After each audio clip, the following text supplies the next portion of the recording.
Good morning everyone, this is Amita Gautam, your science teacher. On the last time, I told you about the carnivores, omnivores and the herbivores animals and about the breathing animals कि land animals कैसे breathe करते हैं, amphibians कैसे breathe करते हैं. Now today we will start the new topic aquatic animals. जो aquatic animals है, अब जो aquatic animals है जो water में रहते हैं, ऐसे animals को हम aquatic animals बोलते हैं और उनमें वो किन लंग से ब्रीथ करते हैं या गिल से ब्रीथ करते हैं, you will see in this topic. Fishes, prawns and crabs etcetera live in water and breathe through their gills.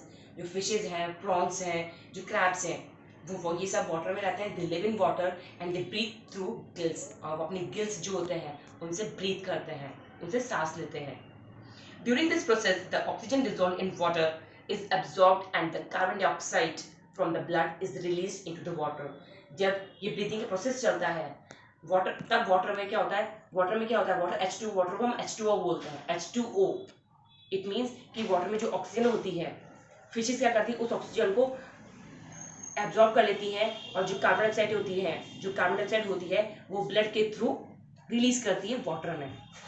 Now insects. अब इंसेक्ट्स में कैसे, जो इंसेक्ट्स हैं उनमें कैसे ब्रीदिंग होता है, वो कैसे ब्रीथ करते हैं. Now we will see in this topic. Insects, a peculiar type of respiratory organ is found in insects. एक अजीब सा रेस्पिरेटरी ऑर्गन होता है, सांस लेने का ऑर्गन होता है इंसेक्ट्स में. जैसे और जो ऑर्गन होता है उसे हम स्पाइरकल्स बोलते हैं. क्या बोलते हैं? स्पाइरेकल बोलते हैं. जैसे ये जो ऑर्गन होता है वो कॉकरोच, कैटरपिलर और ग्रास हॉपर में होता है.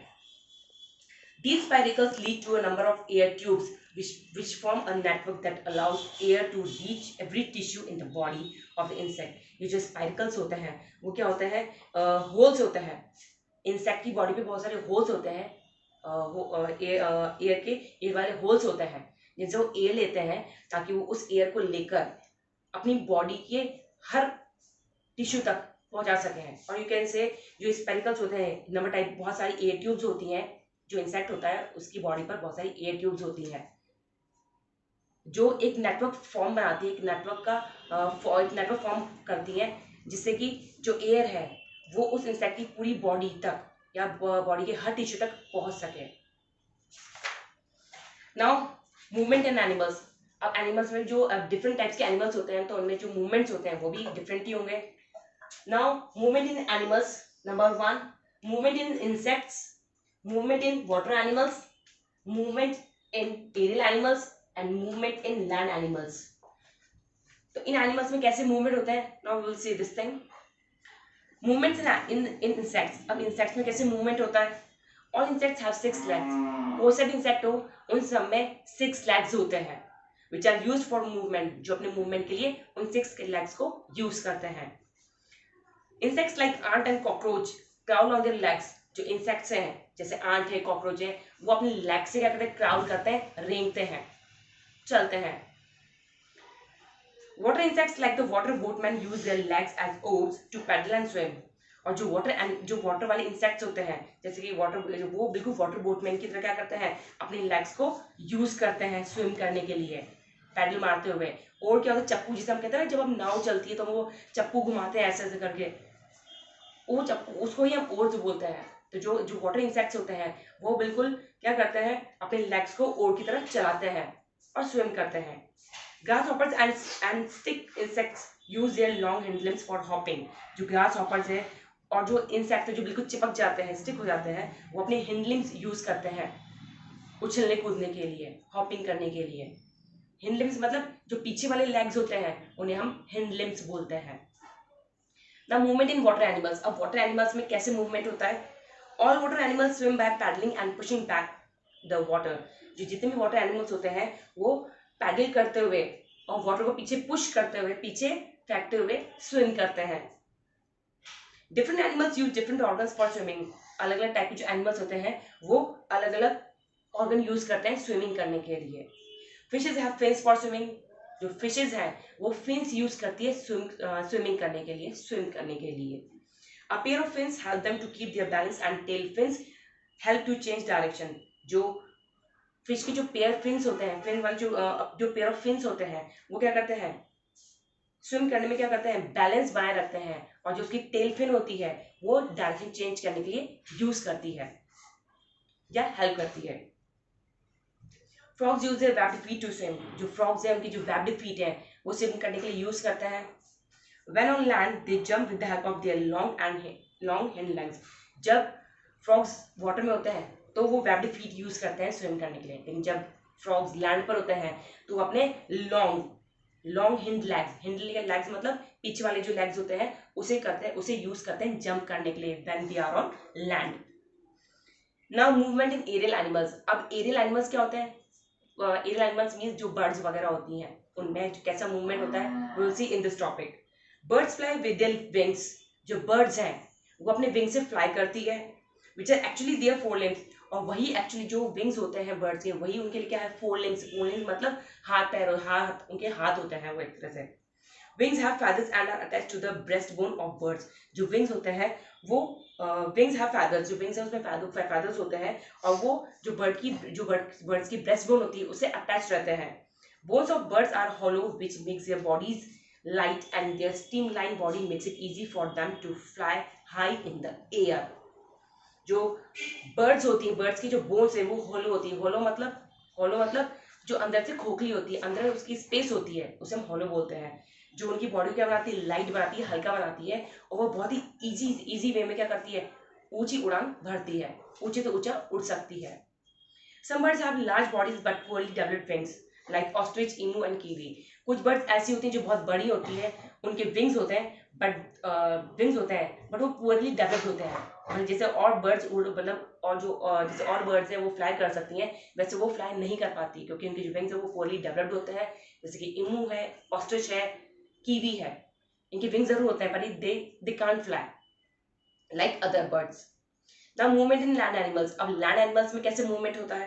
Most terrestrial animals have four limbs. Everyone know this thing कि जितने भी animals हैं उन सब में four limbs होते हैं.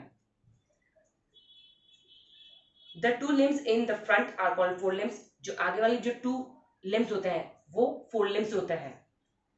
And the two behind are called hind limbs. और जो दो पीछे होते हैं उन्हें हम hind limbs कहते हैं. जो आगे वाले जो दो पैर होते हैं, दो legs होते हैं, उन्हें हम forelimbs कहेंगे animals में, और जो पीछे वाले जो legs and two वो hind limbs है। Some animals like horse use all four limbs to move, while others like kangaroo use only their hind limbs to move or hop around. जैसे कि horse है, for example horse है, तो horse अपने चारों की चारों legs use करता है रन करने के लिए, वॉक करने के लिए। यानी जैसे kangaroo है, कंगारू है, वो सिर्फ अपने two legs ही यूज करता है, two hind limbs यूज करता है, मतलब पीछे वाले legs यूज करता है सिर्फ।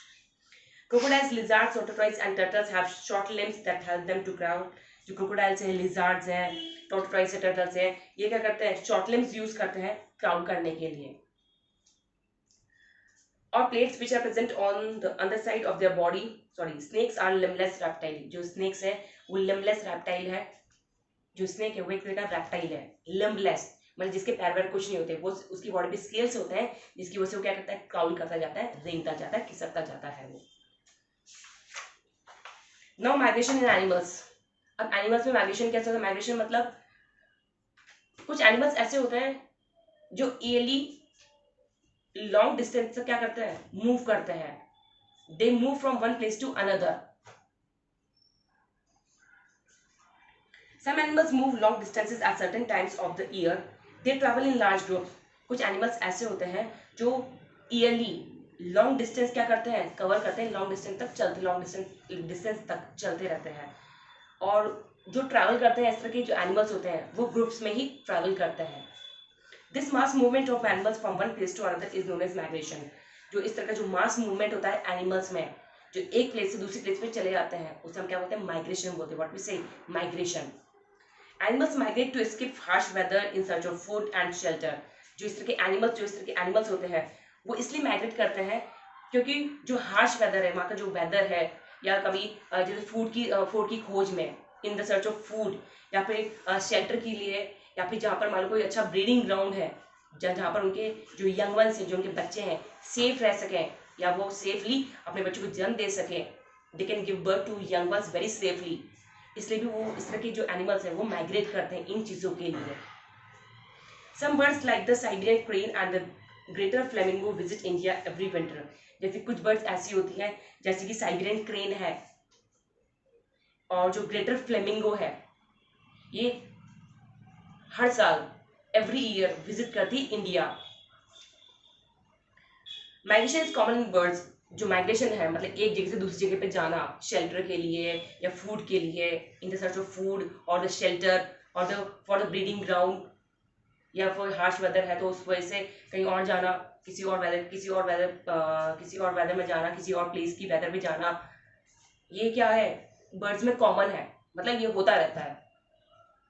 Scientist use various methods to study migration. जो साइंटिस्ट हैं वो बहुत सारे मेथड्स यूज करते हैं माइग्रेशन के लिए, माइग्रेशन को स्टडी करने के लिए बहुत सारे साइंटिफिक मेथड्स यूज करते रहते हैं। Rings and tiny transmitters are fixed on birds to track their moving patterns. और जो साइंटिस्ट होते हैं वो बर्ड्स के लिए क्या करते हैं, रिंग या फिर उनकी बॉडी में ट्रांसमीटर फिट कर देते हैं ताकि वो जो उनका जो मूविंग पैटर्न है उसको जान सके, उसे ट्रैक कर सके। Now this chapter has finished today. On the next one, we'll start the new chapter. Have a good day. Thank you.